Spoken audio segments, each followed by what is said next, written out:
There seems to be an absolute sort of fascination with assisting the police, trying to find out what's happened to her with the British public. Yes, I think these cases gain the traction that they do when people that essentially live very ordinary lives, and I don't say that dismissively in any way, shape or form, but when the ordinary in a short space of time becomes extraordinary.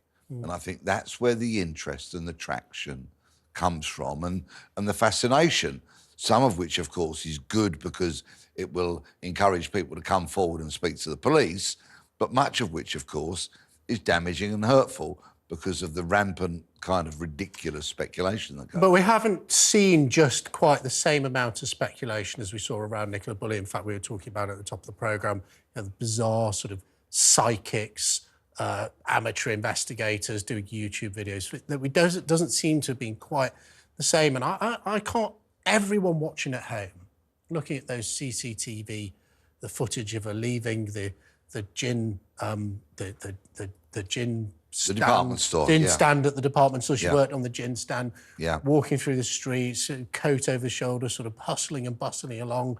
I mean, she just looked like any other Christmas shopper. But anyone watching that just, I guess, just thinks, well, that's like me. That's like me going around my everyday life.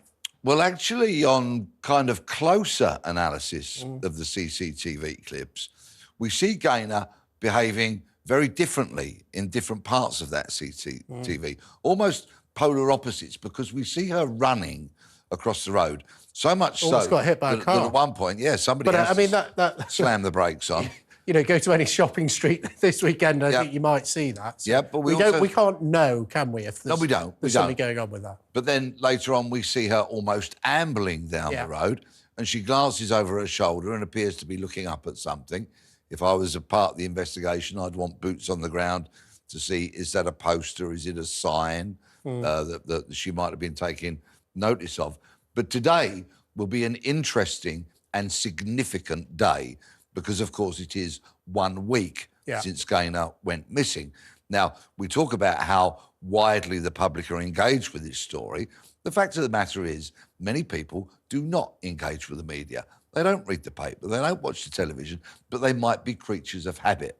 So I would expect to see police officers today in the relevant places where there are gaps in the CCTV, where they don't know what exactly went on the ground, stopping people, engaging with them, because creatures of habit tend to do the same thing at the same time every week. And there's that sort of crucial missing half hour that we've read about in the newspapers today, seen here on talkTV, when she was either in the cathedral in Norwich or within the grounds of the cathedral with no CCTV coverage, where the police are really appealing for people to come forward and put that missing piece of the jigsaw in. CCTV is so important to these investigations these days, but is it a replacement for what you've described as those sort of the boots on the ground, door knocking, doing the hard yards to try and get to the bottom of what's happened?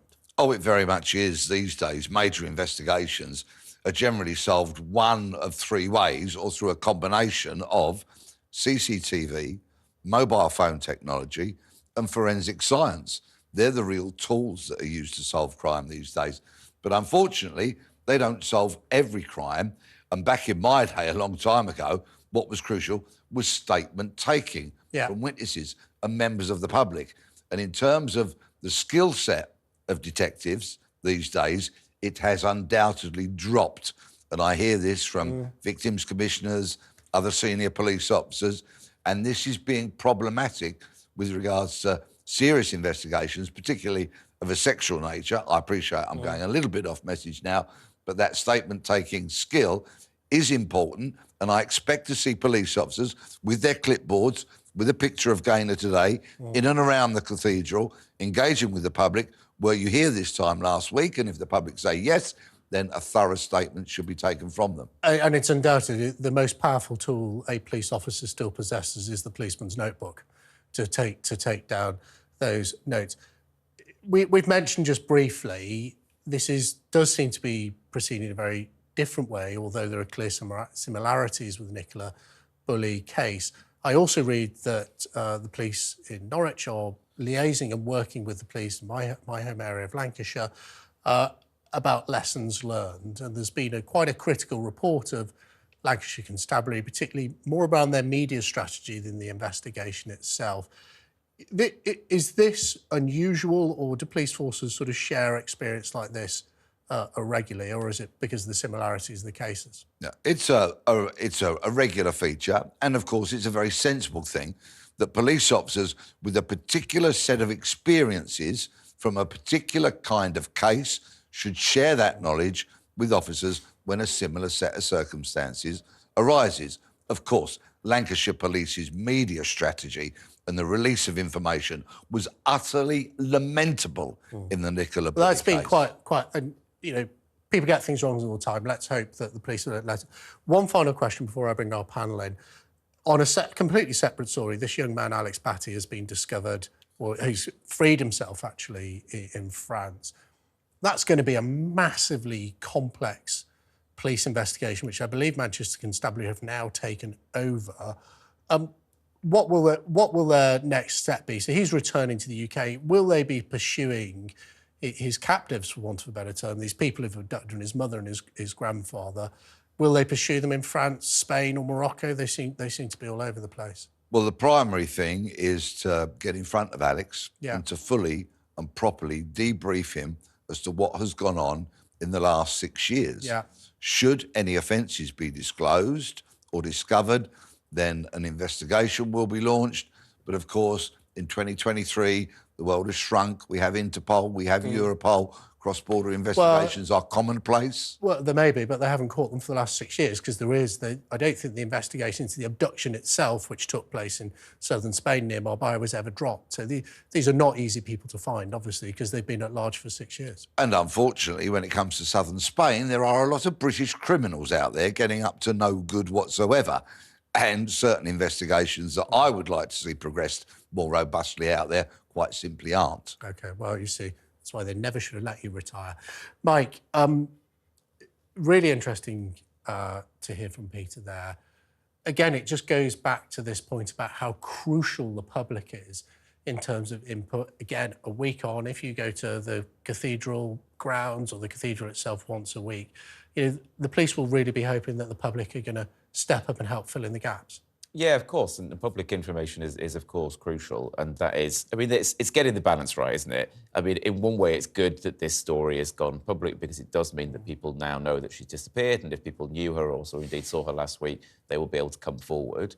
But the police absolutely, the media needs to get the balance right, because it's clearly with Nicola Bully, mistakes were made. We all know things about that poor woman's life that we should not know because it's private, and I'm glad that that isn't so far the case, you know, with this woman, and I hope that is maintained.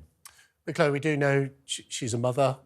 It's coming up to Christmas. I mean, just desperately sad for the family not to know what's happened. Of course, they know that some of her items, including her coat and some items of jewellery, were found in this park next to this river, that it's believed that she is most likely that she has entered in some way. We don't know why or how. But for the family itself, I mean, what a terrible time they must be having. Yeah, right in the run-up to Christmas. Whether they have an answer or they don't have an answer by Christmas as to what has happened, you know, it's definitely not going to be quite the Merry Christmas that they had hoped for. And as Peter has pointed out, the reason why these cases like this get so much attraction is because it just seems so strange. What seems like a happy mother, and we had, you know, her friend that spoke on the phone to her said just, you know, the night before or so they were having gins, happily chatting away. It just seems such a mystery. You know, I really feel for her family. It's going to be hard to conduct that investigation in the river. We've had so much rainfall at the moment. Yeah. I'm a kayaker, and the river is just chonking at full speed at the moment. It's you know,